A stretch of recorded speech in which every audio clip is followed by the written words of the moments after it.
Welcome to Rising Woman Leaders, a safe space for women to thrive in community where their voices and stories are heard. We're a sisterhood supporting each other to live our dreams and embody the sacred feminine to restore balance on our planet. Join us each week as we return to the unconditional love and guidance of our heart and our womb. I'm your host, Meredith Ram, and I invite you to walk this path of beauty, devotion, and service with us.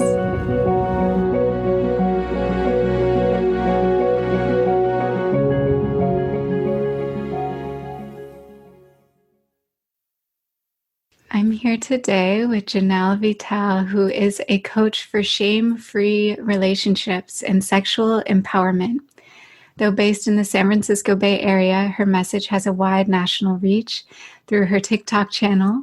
Her passion is empowering people to overcome shame and fear in their intimate relationships, to create the deep connection and fulfilling sex they crave. An expert in emotional intelligence and vulnerable communication, she holds a BA in communication from USC and a sex and relationship coaching certification from Somatica Institute. You can find her on TikTok. Her videos are awesome. Instagram, YouTube at Love with Janel, and on lovewithjanel.com. So welcome. Hi. It's Great been to be here. Yeah, it's been so fun to witness the videos you've been making and everything on social media.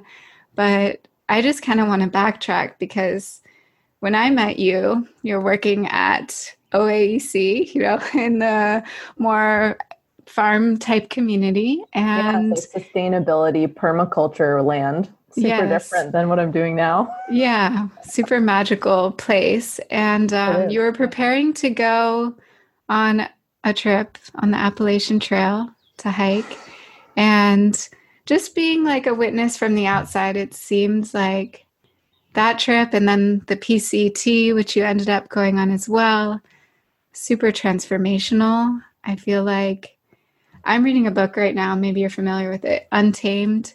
I'm reading that right now too. Of course we both are. It's so good. I have it right here. So good. I love it. So in the book, she talks about like releasing ourselves from these cages. And we often don't even know that we are in these cages because of our conditioning, because of how we were brought up, because of everything that we are shown in our lives, especially relationships, and like to unshackle ourselves and to realize that like we don't have to live this way. We get to create our lives. And I wonder if going on those trips, like, was that part of that? And like, what did you discover? Maybe we'll start there. Yeah, those trips were huge for me in terms of figuring out how to really look at shame and discomfort that had been a deep part of my life up till that point. Because for as long as I can remember, I've always been deeply interested in sexuality, and I've experimented with polyamory and all these pretty unconventional ways of thinking about sex as a woman, raised female in this culture. And going on these long distance journeys by myself was my way of just like constantly coming up against discomfort every single day and learning how to use it as medicine and a tool instead of as a debilitating saboteur that's getting in the way constantly without me being conscious of it, right? Like you were saying, the cages are subconscious. And so for so many of us, and so to be in a situation where I didn't have to think about, juggling all the different tasks of work. I mean, there was just one goal, was get up, hike every single day. And the pure discomfort and fear of running out of food, coming up against wild animals, hiking through the rain for multiple days, sleeping by myself in the dark, night hiking. I just confronted so many things I'd never experienced before. And it was really transformative, And as I'm saying this, I also recognize being white and raised upper middle class, like what a privilege it is to go on a journey where I'm like up against my discomfort every day, because so many people are constantly bombarded with discomfort and don't have the opportunity, it does not healing for them to like go put themselves in an uncomfortable situation. Right. So I just want to acknowledge that. But yeah, for me as someone who was kind of raised in this like picket fence box of like, well, you're going to, this is what you're going to do with your life. You're going to get a job and you're going to get married. You're going to have kids. And it was really liberating for me to just like extricate myself from all those expectations and find myself again. Yeah. And doing that has really empowered me to want to help other people do the same. And in whatever way that looks for them with their intimacy, right? I mean, people who are asexual, demisexual, queer of any kind, monogamous, non-monogamous, like I want to help people figure out what's right for them and to like unshackle themselves from cultural myths about sex and relationships. Yes. Yeah. And I want to speak to that, the privilege piece of just like, I think our parents, they want to give their children the best of everything. Right. And she talks about this in the book too. I was just reading and does that to make us the best of people. Right. I loved that line about like, we laser focus on giving everything to just the children we're assigned instead of figuring out how to improve things for everyone. And then we just mess everyone up. Yeah. That's so good. Yeah.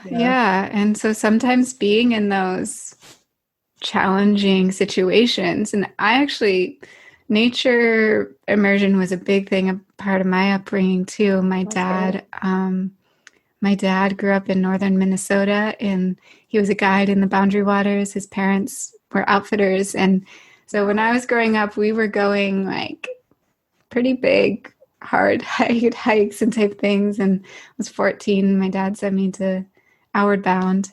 And like, it was really uncomfortable, having to hike these long days. And proudly, there were four girls and 4 boys in the trip I was on. I was the only girl who made it on that whole trip because there was just like a lot of things that came up and health challenges in different situations. But yeah, it's empowering to go through those challenges and also to disconnect, like to not be on our devices and kind of gain some greater perspective on life. Yeah. Right. You're unplugging from the rat race in so many ways. And, I think that people who have a lot of privilege right now, this is a time of great awakening in terms of being uncomfortable, right? It's like when everything was really escalating with the Black Lives Movement in the past couple of months, there's been a lot of talk about what's it like to sit with discomfort for the sake of growth, for the sake of examining your stuff and being self-aware. And I think doing the work of self-awareness growth is useful in so many different facets, right? From social justice to your own relationships. Right. And can you tell us just how you open to like that you might be different in relationships? When did that first come to you? When did you start experimenting with different kinds of relationships? How did that all come together? I mean, so much is about exposure. And growing up, I went to Catholic school and I was mostly around other Catholic people, white people. I always just thought I was broken. I always just thought something was wrong with me because I looked around at every single woman I knew who was, a mom of one of my friends, basically. And I didn't see women who were single, who didn't have kids. I just didn't have exposure to anyone who wasn't like kind of in the more stay-at-home mom role. And I didn't have exposure to anyone who identified as anything but like heterosexual. I don't have any memories of childhood, like just being exposed to anything. So when you're not exposed to alternatives to like the standard narrative, what else are you supposed to think, right? But just like something's wrong with me. So I definitely had shame because I had this very like Eve-like curiosity about sex. And, from a young age, I was really curious. And, we grew up, right? We're like early 30s. So we grew up with like internet porn before parents knew about it. Like that was my experience of like obsessively as a middle schooler. investigating, like, what is all this? And then feeling such shame, like, oh my God, I can't believe, I'm going I'm going on this journey, but it was fun for me. I was like really into erotica. In 8th grade, I was writing erotica. So I was like having a blast with it and super passionate and interested in it, but also just felt like I must be like a deviant because that's just, what else could it be? And then I started to meet people. It wasn't until after college, really, when I purposefully started putting myself in alternative situations. Like, I worked on cruise ships and I lived on a bunch of intentional communities, and I started to just meet these like open-minded people who thought differently. And I was meeting single people, queer people, people who didn't have, single adults, right? Like people who didn't have kids, who were choosing a life of like creating, businesses instead of having kids or whatever. Yeah. I'm not to say that that's not a great life choice. It's just like, I literally had no exposure to anything other than this very particular like picket fence standard narrative.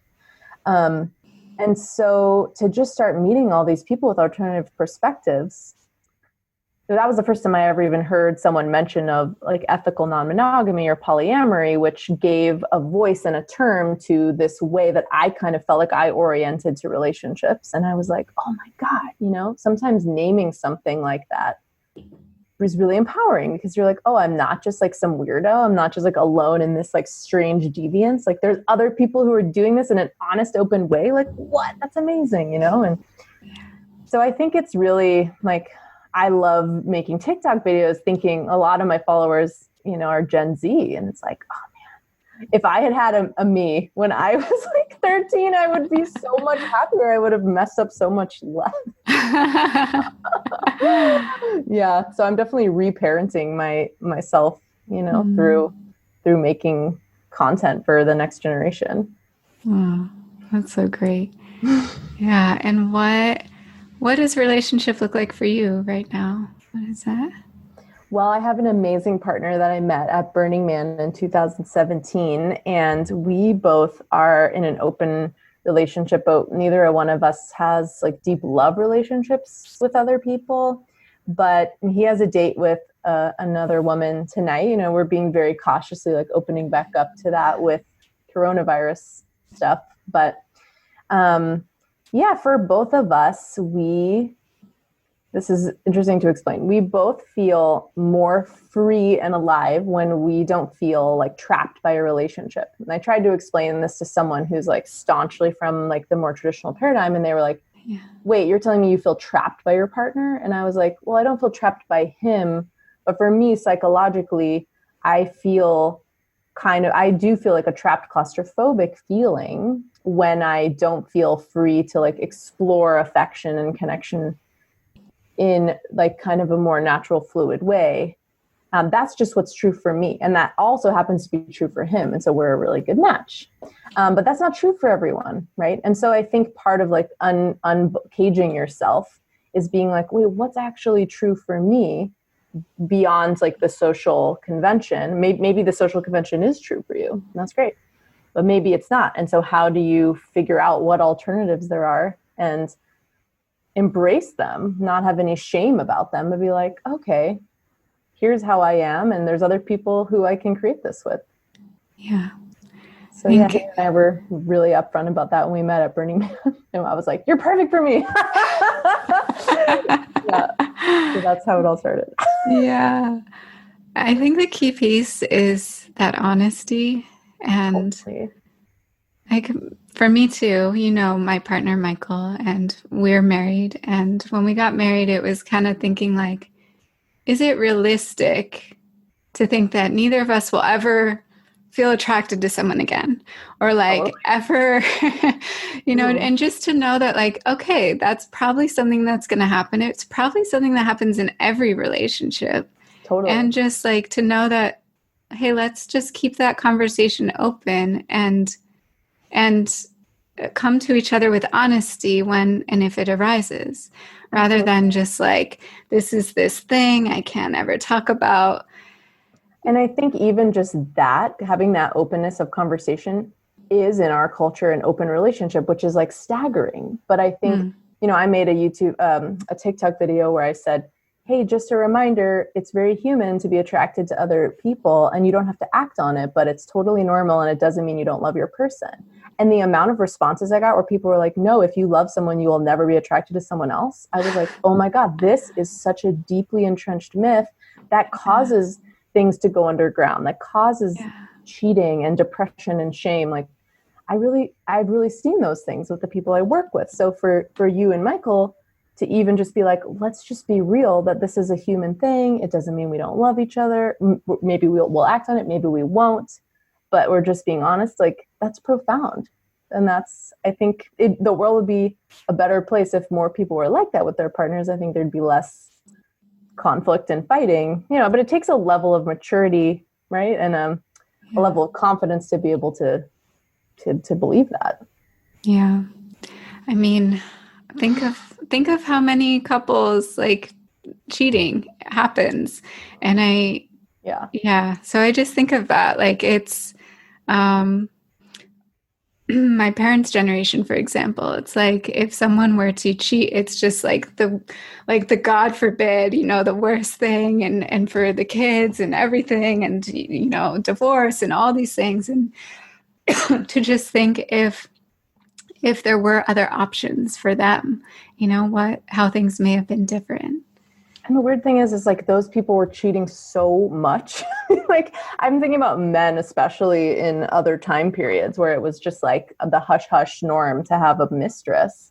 For me, when I work with people, I'm all about don't cheat, because what cheating means to me is going against the agreements that you have set with your partner and with yourself, right? And cheating doesn't mean having sex with someone else if you have an agreement that that's an okay thing to explore, or you have to talk about it in advance.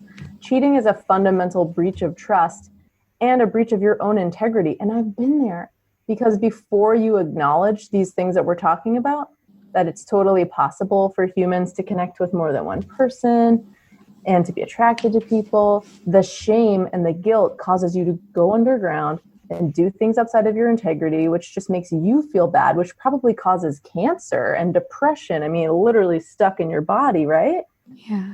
And then like the devastation that can cause for relationships is so intense. And so how do we get this culture to a place where we can just communicate about these things? And that doesn't mean it's easy. And that's the thing with facing discomfort. It's like every relationship is going to be uncomfortable. And you can choose what level of discomfort you go to. Some people are like discomfort, personal growth junkies. And some people are like, totally not. And that's fine. But no matter what, there's some level of discomfort. And so how do you have the tools to deal with that together? That's what I'm really interested in helping people with. Yes. Do you see jealousy come up a lot with when you're supporting or working with people, and like how do you help that that conversation? One of my biggest pet peeves is when people are like, you shouldn't feel jealous. Like jealousy, is something to obliterate. And it's like, for me, every uncomfortable feeling is not something to obliterate. It's something to invite into dinner, sit at the table in front of it and go, I see you. Yeah. Why are you here? What information do you need me to know? Right? Because that jealousy is happening because there's some unmet need or an insecurity or a boundary violation or a fear, and excavate that. And there's so much juicy information there. Yeah. Yeah. I think often it is when you have an unmet need, when it's like my partner is maybe I'm not getting this thing that I really want from my partner, but then I see him going out and doing that with someone else. And then of course that's going to be like the trigger. Absolutely. Yeah. I was talking recently about a letter that my partner sent a postcard to another woman who he had been dating and out. They were just friends. And I could not believe the level of like rage jealousy I was having. I mean, I'm talking like, he'll come home from having sex with someone else and I'll be like, that's awesome. No jealousy. But in this particular instance, like the jealousy was so intense.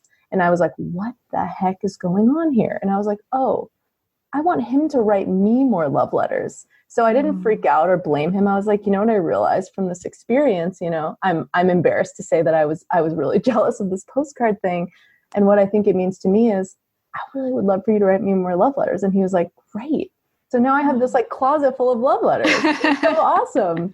And also recently he was talking about someone he used to have sex with. And normally that, like, we talk about that and we're like, oh, that's cool. But I felt so much jealousy. And again, the reason in that particular case was because we haven't been having a lot of sex because it's quarantine and like our libidos are kind of just like meh.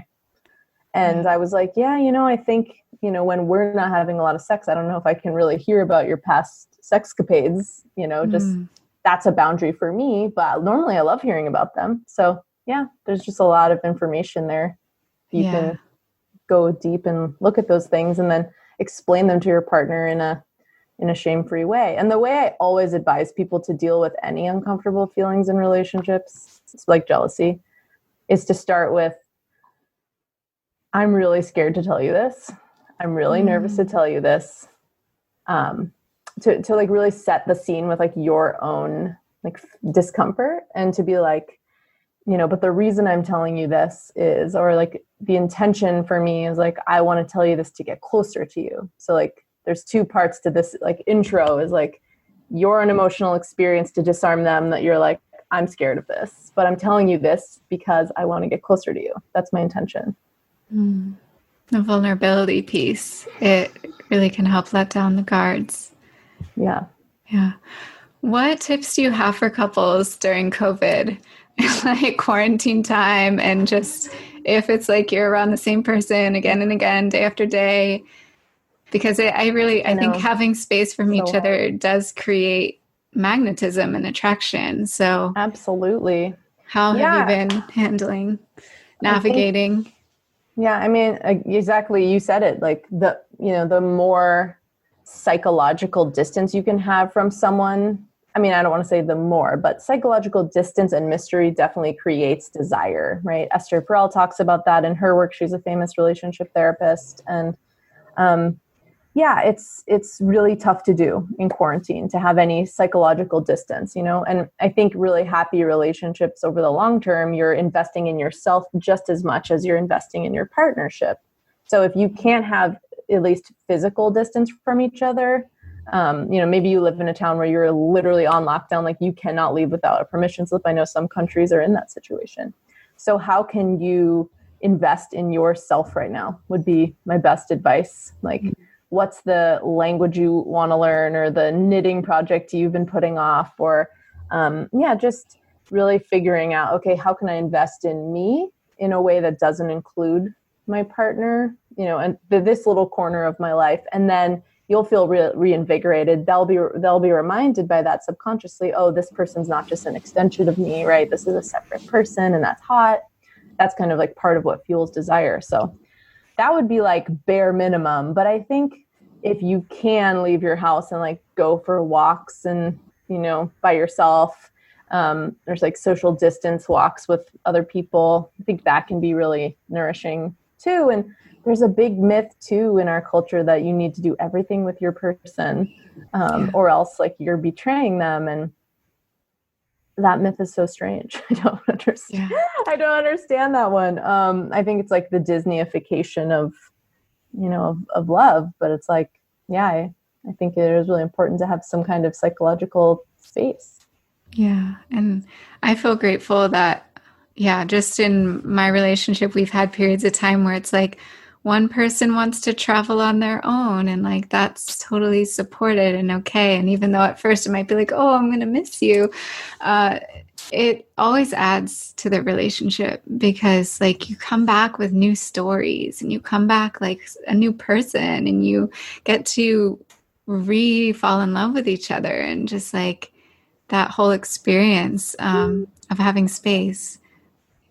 That's beautiful. Yeah, I mean, there's just not that many opportunities to travel anywhere right now. But I mean, even just like going, I've been going on backpacking and camping trips, of course, because it's my passion. And there's some places where nature's still open. Obviously, a lot of national parks aren't, but that's been really rejuvenating for me. I went on a solo trip, and I would recommend that for people who like the outdoors. But it's a tough time. It's a really tough time to like have any space.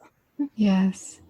And I'm curious about like coming out into the world with your true self, and especially talking about sex. Like, how you said you come from a Catholic background. Like, how did you address that of like, this is who I am? And just the fear of like, what will people think? What will family think? How was that whole journey for you? Oh my God, it's still so stressful for me. And, my family is really great. I think there's just so much internalized fear of rejection. And we're social animals. So of course we're like deeply afraid of like pissing off or losing our attachment people. And so the fear of like disappointing them or being rejected is so profound. The first time, I can't remember the first time I started talking openly about like open relationships and polyamory, but my parents kind of just did like an eye roll, like maybe this is a phase kind of thing, but they weren't like, that's horrible, But yeah, I definitely have some conservative family members throughout the country. And I just, at first I was like, should I like be blocking them on social? And I was like, I don't want to live like that, like this is who I am. They're going to find it. Probably it's okay. So, we just don't talk about it, but I still have such debilitating shame reactions, Meredith. And I think this is part of why I'm doing this work, because like I said, I'm trying to like reparent the part of me that's constantly grappling with like deep internalized shame. So whenever I post something that feels kind of edgy, I have the like quickening heartbeat, like the pit in my gut. I have to go for a run. I love how you look anxious, just me talking about it. We like have the somatic experience of shame, like almost daily, which, maybe means it's the right thing to do. I there's a lot of debate about this, especially with women, like exposing ourselves on social media, like the memoirist, the woman has to like, expose all these things. And, I've definitely heard women writers critique that that's like how we have to expose ourselves in order to be like taken seriously or whatever. But I think, I think I used to do this thing where I would expose myself or like my truth as this kind of like, screw you, everyone, like I'm me, this kind of like rebel attitude. And I think it's really transitioning into more of like, I want to be in service and I know this will help people, but there's still like the shame clinging on. Yeah. Well, I think for women especially, it's less common that we have people stepping forward and saying, hey, I want to do my relationship differently. And it's shifting for sure, but that conditioning can run deep, and especially we want our family to love us. Like it's a basic human need. And absolutely. I love how we're entering into a time where negotiation is replacing clear rules and gender norms.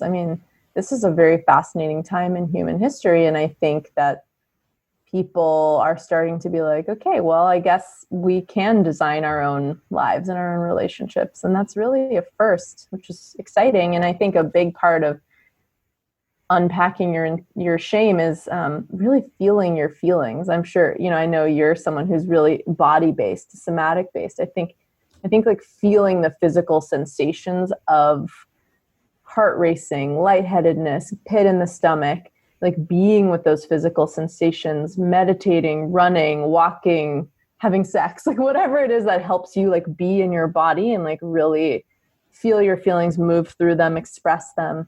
I think that's the power. That's the power right there of being in the body, this like traditionally feminine space, right? Not in the mind, but in the body. And I think this is a really powerful work. The sex and relationship coaching methodology I use is all about combining like left brain with body wisdom. And I think that's really where the juice is in terms of overcoming, obstacles of shame and social conditioning. And yeah, it's powerful times. We're in a lot of ways like this generation pioneering a lot of shift and thinking of like letting down those cages. Can you tell us more about TikTok and like what you're creating there and how that came to be and like and what's happening? Yeah, I mean, I have to thank quarantine for TikTok. It's like I was working with people in person so much here in the San Francisco Bay Area, and then that opportunity just died a very hard, sudden death. And so I thought about more traditional marketing. Like, I guess I should, put up an ad or something and start doing online sessions. But then I don't know what happened. Someone like talked about TikTok, and I went on and I spent 2 full days just like looking through videos, and I was like, this is incredible. And I found therapists who were using it to educate, and I was like, this. So I just jumped on with like full force passion and just started making like 3 videos a day. And at first, not much happened, but it's like the Wild West of social media right now. So if you're creating consistent, good content, it's like your numbers explode. So like I've been on there for 3 months and I have 250,000 followers. Wow. Crazy. It's so awesome. And so like, I love seeing the responses because like real people are seeing it versus like a lot of the other social, I'll put something out and it'll just be, crickets. Yeah. So I love seeing the impact on people. Yeah. And yeah, I think for me, the goal is just to really help people look at shame and discomfort and figure out how to use them as medicine and as tools for understanding themselves better and creating the lives that they really want. Yeah. Can you walk us through just like some different types of relationships that might be unconventional and that maybe our mind has not even fathomed, like could Totally. be? I have a blog post called 9 Unconventional Relationships That Work on my website. But yeah, I mean, I remember the first time I met a married couple who didn't live together. And I was like, what the heck is wrong with you?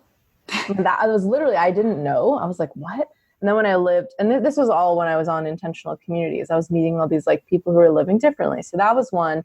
And then I met a poly family where there's 2 dads and a mom who were raising a kid as like a collective. And I was like, what?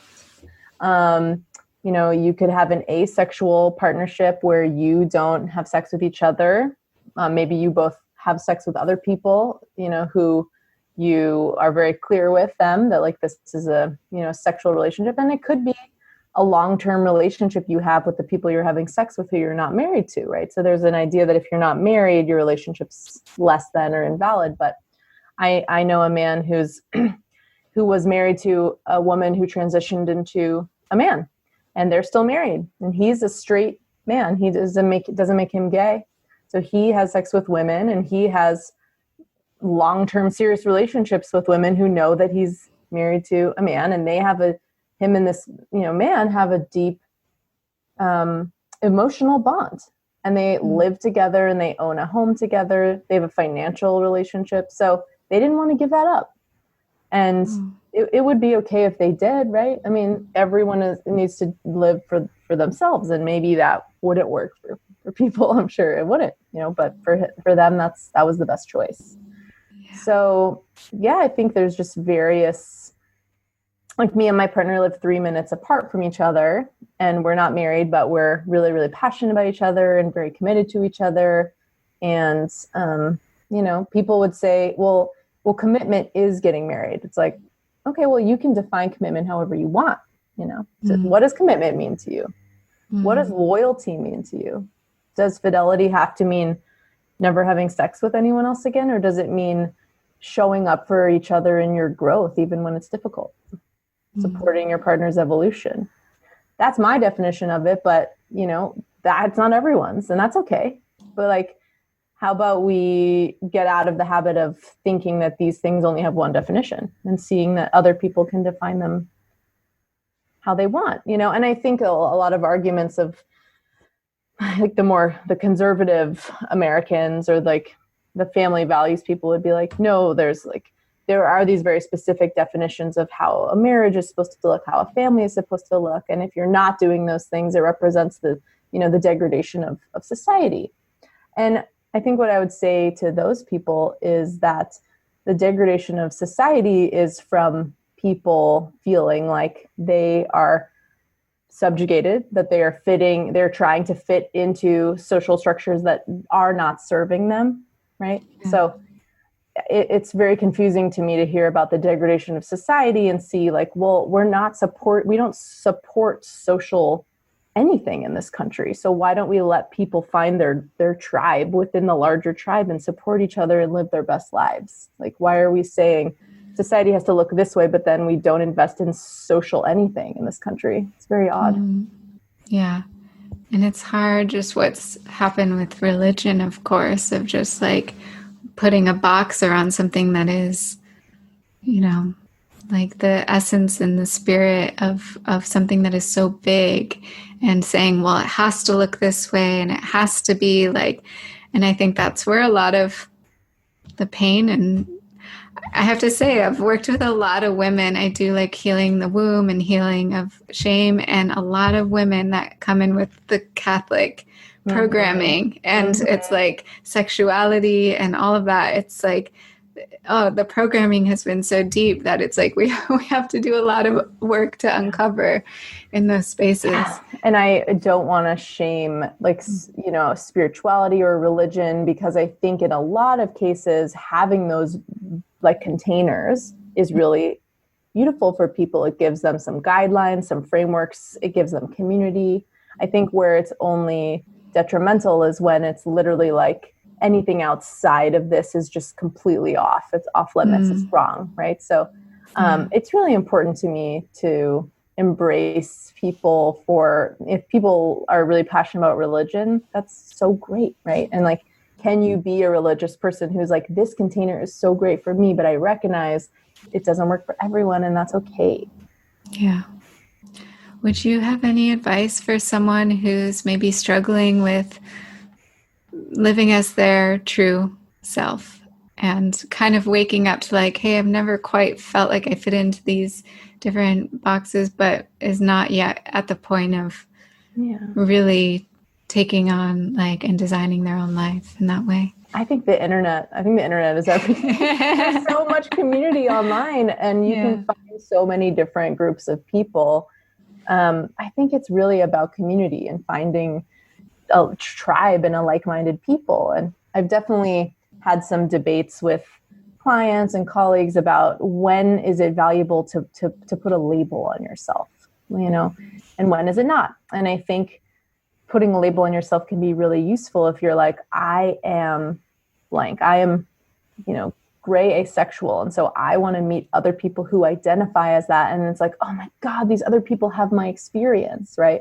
Or if you are like non-monogamous, you're like, okay, I want to go online and, find Facebook groups or, apps that are specifically designed for people who are like this too. So I just don't have to feel ashamed and I can meet other people. I think that's so powerful for helping to unpack who you are and what you want, and to let go of shame around it, to feel some camaraderie. I mean, humans are social animals. So as I said earlier, we need each other to thrive. And I think that's what's so cool about the internet. It's not the same as like real in-person gatherings, of course, but if you live in a conservative small town, that might be your best bet. Yeah. What is the vision that you are imagining for this world? What's the vision of like what you would love to see people living, embodying? So much emotion happens when you ask that, because I have such deep fear about the state of the world. Yeah. Well, if I had my fantasy world, it would be people really living more collectively, in groups of people with chosen families that really shared their values, and like more resource management on a smaller local level, and more acceptance of different ways of thinking about spirituality and religion and, sexuality. I think, all the time I spent on intentional communities really made me see that collectivism in small groups is so powerful and so beautiful, and so much can get done. And you can choose to do that with people who are like-minded with you. But, our social systems right now just aren't set up for that, right? Like tax benefit wise, legal wise, like you buy a house with one person, you get married. That's we income share in little groups of two. That's how America works. So it would be really amazing to see a world where there were other options for people to maybe like live in more tight-knit communities with other like-minded people. I feel really, really passionate about that as an idea, but do I have faith that's going to happen? Not really. That's what I'd like to see for the world. In terms of just relationship and sexuality stuff, though, I think what's actually realistic and more achievable is for, because of the internet and because of the dissemination of information about different ways of living, I think what I'd really like to see is for, people to be able to be like, yeah, mom, dad, I'm experimenting, or I'm like, I'm a woman and I'm dating a woman this month, and like next month, like, yeah, I'm dating a man. And for it to not be like, wait, so you're gay? Wait, so you're straight? It's just like, yeah, of course you are. Like, great. It's just like to see people as just more fluid and exploring themselves through the mirrors that other people provide. I think another thing is like, just like gender in general. It's kind of painful for me to see people having like gender reveal parties, because it's just kind of like, why don't you just like let your kid just like be who they are? And maybe the gender reveal party is kind of like a little overkill. It seems like kind of old school.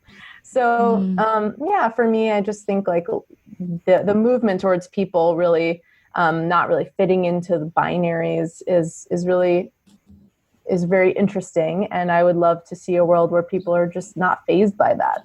Yeah, I love that. Yeah. What are you excited about in your work right now, or what's coming up? Anything that you want to share? Well, I'm really excited about an online course that I just launched that's all about helping people reparent their inner child and looking at how their defense mechanisms and their sexual desires are both linked to unmet needs from early in life, which is based on long history of psychoanalysis. And that course like has very specific exercises and containers for either individuals or couples to really work through that together and or alone, like really do some introspection on, okay, like what happened to me earlier in life and how is it manifesting in the bedroom? So like desires from Tantra to BDSM, like there's this wide spectrum of ways you might want to heal unmet needs in sex.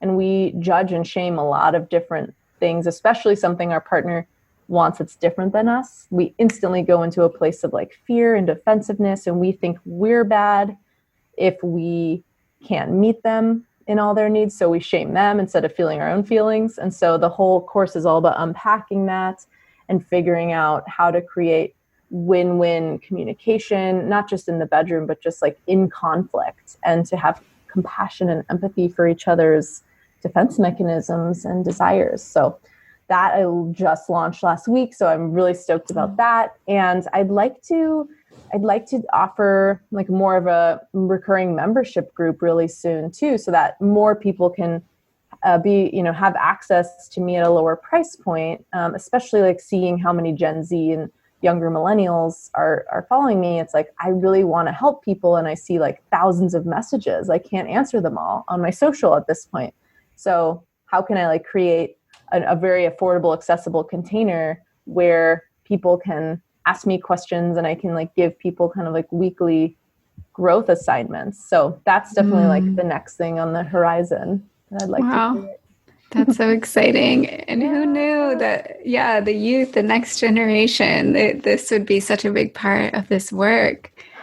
It's very amazing. Yeah. I know someone messaged me, of the messages I managed to look at, someone was like, I feel like no one but you is talking about this stuff. And I was like, can that be true? Maybe just no one else is talking about this on TikTok, but I don't know. I guess like, for me, I know I'm not just talking about sex. Like, all right, here's these sex toys to try this position. Like, I'm really just like the communication and the psychology and the vulnerability and the emotional intelligence behind sex. And I There definitely are other people talking about it, but I guess of our age group and younger, there's not. So I'm honored to be like really helping people think through that of our generation and Gen Z. So I'm really excited about that. Man, I wish I had someone, I wish I knew of someone talking about shame-free relationships and sex when I was like 13. I could have really used it. Yeah, I think it's true. I'm not really seeing many people talk about this. So it's definitely a unique and needed just, domain to be working in and to be helping people and answering these harder questions. Which another question just came into my mind, like, I'm sure you are full of like tools and communication skills and things like that. Do you have like a favorite tool that you use with your partner that maybe we could integrate into our lives? My partner is so emotionally intelligent. He teaches me stuff every day, and he taught me a trick I use a lot. So I and a lot of people are terrified of their own needs and like feel super ashamed about them, right? We live in this cowboy culture where you're not supposed to be needy. So when I used to have to express a need because it was literally like killing me, I had to express it, it would come out as like a nag because I was so worked up about it that it wasn't coming out right. And he was like, hey, why don't you just say, I have a request? Just lead with that. And then you can say the thing. And it just like, it sets the container. It makes it so that the person knows they have a choice to say no, because they do. It makes it so that you don't feel like a jerk for having a need because you're not. So I think that is one of the best little communication hacks ever for relationships, is to be like, Meredith, I have a request. I would really love it if you would take out the trash tonight, right? Versus like, why don't you ever take out the trash? That's how it might come out if I'm like, it's building. I don't know how to say it. Finally, boom. So that's one of my favorites. So thanks, babe. Thanks, babe, for teaching me that one. That's great. Do you have any closing words, anything you want to leave people with? And I'll just wrap us up with a short prayer. Yeah, my closing words are for people to really do an investigation within themselves of what level of discomfort is acceptable for you in your intimate life. Like, what are the things that give you that kind of heart racing feeling where you're like, okay, I'm kind of uncomfortable, but like not so much that I'm traumatized? And where are the places where you're like, that would be so devastating. Like I'm having a physical reaction that's too intense. So I think that's a really good investigation for people to do, right after listening to this. It's like, okay, where are the places where the discomfort is just enough, where I'm leaning into edges and learning and growing there? And where are the places where it's so intense that like I wouldn't grow, I would just be traumatized? I think it's a worthy excavation. Yeah. That reminds me of just like yoga and being in our bodies, and like, where is that edge where I'm going to grow and where am I hurting myself? And that's powerful to just have that awareness and in our own bodies and in our intuitive sense. Totally. Beautiful. Well, I'd love to just take us back into our body, into our breath, and just so much gratitude for all the wisdom that you've shared today, Janel. Thank you. And to everyone listening, just to invite you to really allow these gems, these seeds to marinate and to grow and to continue to open and expand the possibilities of where have we been putting ourselves in these cages? What do I want to let go of? What would it look like for me to live my life as my most uninhibited, true self? So many blessings. Namaste. Namaste.